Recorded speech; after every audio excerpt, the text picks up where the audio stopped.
Today's session was specifically looking at land reform in this country, which has neglected the urban context.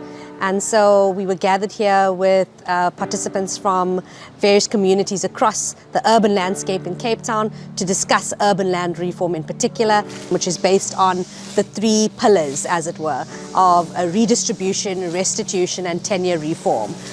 With restitution obviously being focused on restoring land that people were dispossessed of, and redistribution looking at the reallocation of land to black people who were essentially also dispossessed and weren't allowed access to as a result of the past discriminatory practices under apartheid and colonialism. And then of course security of tenure looks specifically at the programs and initiatives taken by government to actually protect people's rights in land, especially in instances where they have insecure tenure as a result of past discriminatory practices, but more so also looks at what government is supposed to be doing positively to ensure that they recognize the rights that people have in land and to land.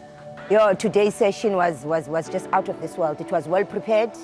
The session was well presented. The content, it was necessary, especially in this time, especially where I come from, Kwalanga. We are celebrating 100 years, and the information and the knowledge in today's session is sufficient, and it's quite fruitful enough for me to take back to my community and revive the spirit and share the knowledge with those who are not part of this session.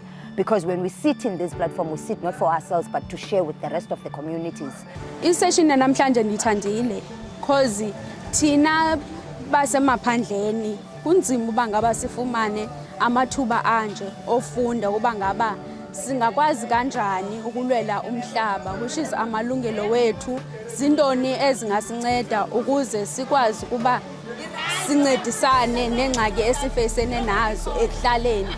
Sidinga uchallenge ugovernment simkhose about i-rights zethu ezikwi-constitution. So I think everybody knows what you want.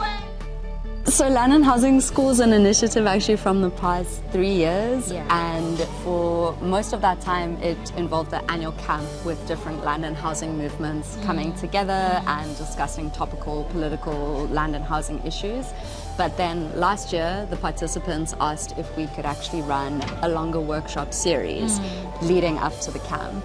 Usually it would be a camp, but this year we not only have this series, but also from the camp we found two new work areas, which is the youth development work and the leadership training. So there were some practical skills that leaders needed, and they expressed and they asked us to maybe develop some content to address those. So we also have a leadership training running alongside the Land and Housing School series, and we also have a youth development arm that is currently growing. We're hoping that people who've been participants of the Land and Housing School are able to take the learnings using that booklet and share it with communities in an effort to grow the base bigger. We're hoping that people in 2024 are able to make an informed decision, and we're hoping that this booklet will help people do that in their communities.